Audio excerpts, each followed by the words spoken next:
ka-farmers! Welcome back to my channel, Thessalonica's Farm. Hi mga ka-farmers! Yan for today's video. So, happy Independence Day to all of the viewers and subscribers natin. So, maligayang kalayaan sa lahat ng inyong mga manunood. So, ngayon, dito sa ating bakuran ng aking mga native pigs, andyan, may isa na pong nasentensyahan. So, ayan, meron tayo dito nililitso na isang native pig na alaga ko po. Ayan, so, pakita ko sa inyo at talagang laway na akong kumain ito. Dahil pag native pig na lechon, sobrang lami. Ayan, pakita ko sa inyo. So, no choice kayo kung hindi. Oy, teng, magkalumayo-layo YouTube na to. Kasama ka na dito. So, ayan. Pakita mo yung ating nililitson. Ay!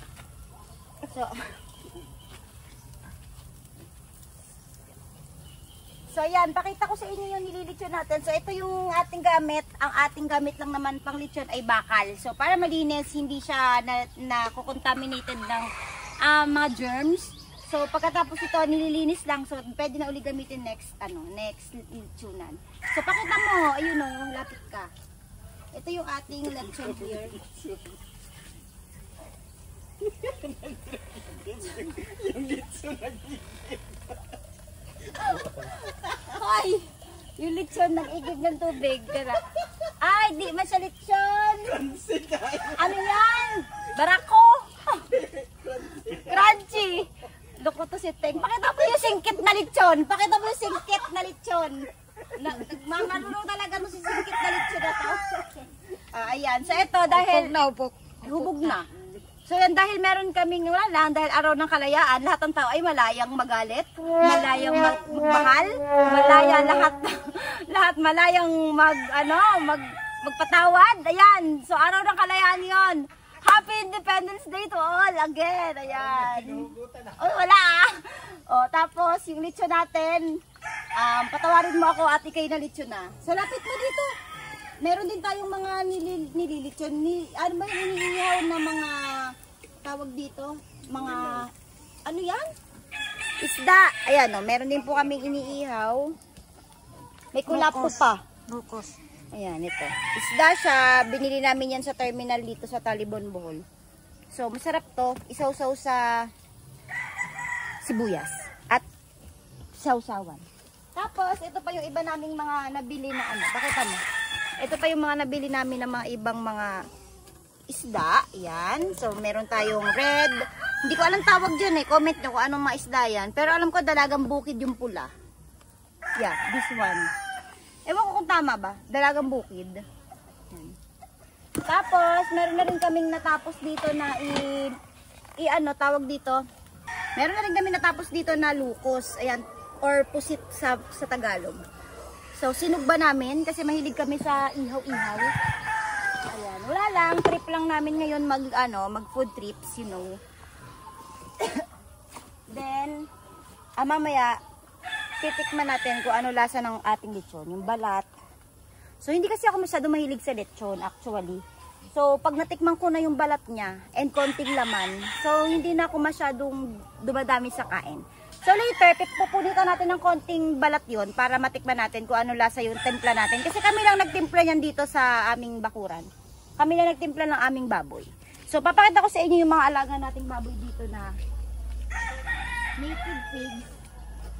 So ayan o.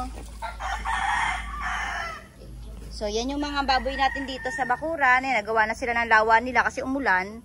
So, napakasarap talaga niyang gawing baboy, gawing lechon. Ayan, di ba?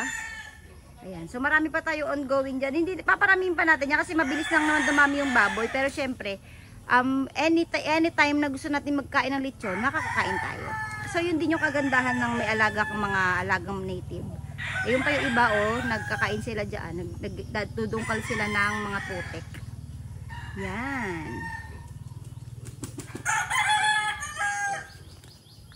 Tapos meron pa tayo dito mga biek na meron pa tayong mga biek dito na mga nakakulog na palaki na rin, 1 month mahigit na. So, yun. Pagdating ng panahon, pwede na rin natin yun makain or malitsyon, di ba? So, napakaganda rin talaga pag may sarili kang alaga. Kaso dito sa probinsya, halos lahat ng bahay dito may mga sariling may mga sarili sila dito baboy na alaga. Pero sa mga Metro Manila, yan sa mga Cavite, parang hindi allowed na mag-alaga ka ng sarili mong baboy sa loob ng bakuran mo kasi may mga kapitbahay magre-reklamo, maaamoy. Kaya ang swerte pag nandito kayo sa mga probinsya, so once na gusto nyo pong kumain ng feed, so baka kakain kayo, walang problema, 'di ba? So ang dali-dali po nitong paramihin, tapos meron pa kayo source of lechon, 'di ba? Lagi pag gusto nyo na lechon, makakakain kayo. So later pag naluto to, titikman natin para sobrang sarap at i-judge natin kung maalat ba or sakto lang yung timpla natin sa lechon. So, yan mga baboy natin dito sa bakuran. So, 'di ba nakakatuwa kapag may alaga ka talaga mga native pig or mga baboy sa iyong bakuran. So, nakikita mo na lumalaki sila, pwede mo maparami at syempre pwede mo rin makain pag gusto mo maglechon. Yan. So, nakakatipid ako dito sa mga alaga ko kasi ang pinapakain ko lang diyan ay darak lang, mga konting feeds lang, saka mga kangkong-kangkong. So, hindi sila masaselan dahil mga itim sila. Ayan. So, di ba ang ganda nila tingnan at talagang very natural lang sila. Hindi na sila masyadong maselan, hindi na kahit maraming putik, madudumihan man sila. So, hindi sila masyadong maselan kasi once na seselanin mo yung baboy, totoo po yan. Once na ikaw, parang bata yan eh. Pag pinaselan mo yung bata, lagi nagkakasakit kapag na-expose sa dumi yan. Pero pag ang bata, in-expose mo na yun sa dumi, talagang hiyaan mo lang lumaro, hindi mo naman laging ina-alcohol, ganyan, mga ugas kamay. So, kahit lumabas at maglaro yan, hindi yan tatamaan ng matitinding sakit kasi sanay na sila or hindi sila maselan. So, ganun din po yung mga alaga nating baboy. Kaya nakikita ninyo, malulusog sila, talagang siksik yung mga laman at kahit ganyan lang po yung mga pinapakain natin sa kanila. So, yan. Tapos na nating ilitsyon yung ating native pig. Ayan, tingnan nyo. Napakaganda ng kulay. Crispy. At lami. Yan. Oh, may kulapo. Pero hindi akin yan. So, tikman natin ang lasa.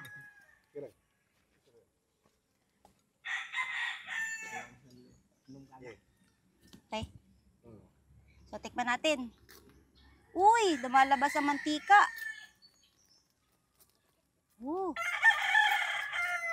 So, tikman lang natin yung konti lang. Tumatalsik siya.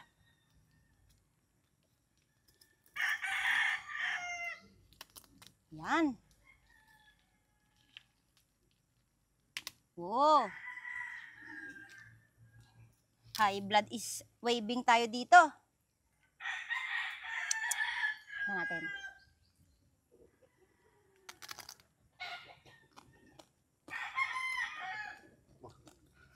Ang sarap! Ang lasa na!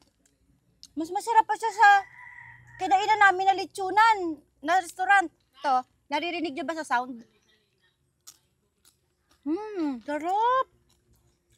Grabe sarap na native. Tikman mo, pa oh.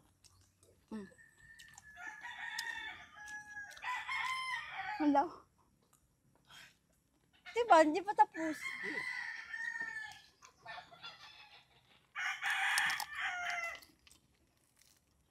Ano ito? Bilis ka na! Crispy kaayo. Tapos super lasa niya. Sakto lang yung alat. Tikman natin yung laman. Ito, tikman natin yung laman. Pasensya na kayo, pawis na pawis ako. Nasa ilalim ako ng araw. So, tingnan natin kung luto yung laman. So, yan. Tikman natin. Ito yung laman. So, sa native pig, hindi sobrang kapal ng taba. Mapansin nyo. Ang sarap. So, yun mga farmers, yun lang muna sa vlog na to. Ayan, at least sa tikman na nakatayo nga lang yung pagtikim natin ng baboy kanina. So, ayan, so later kakainin na namin to ng aming mga kasama dito, mga workers. Ayan, share kami sa lechon. Tapos may iniihaw pa kami doon na isda. Ayun o, inihaw na isda, tsaka inihaw na pusit. Ayan. So, kulang siya sa luto pa. Medyo kulang-kulang pa ng konti. Ayan. Pero masarap na siya. Yung timpla, yung lasa, yung lutong, okay na. Pero kulang pa siya ng konting ikot kasi medyo mapula pa yung pinaka niya, loob. But, Super sarap niya. So, yan. Alaga na rin kayo ng native pigs mga ka-farmers. So, yun. Mag-update ulit ako next video. Kung nagustuhan nyo tong video na to, please like and subscribe sa aking YouTube channel. At i-click nyo na rin po yung notification bell para lagi kayo updated sa lahat ng videos na upload ko dito sa aking YouTube channel. Ulitin ko, happy Independence Day po sa inyong lahat. And thank you for watching and happy farming.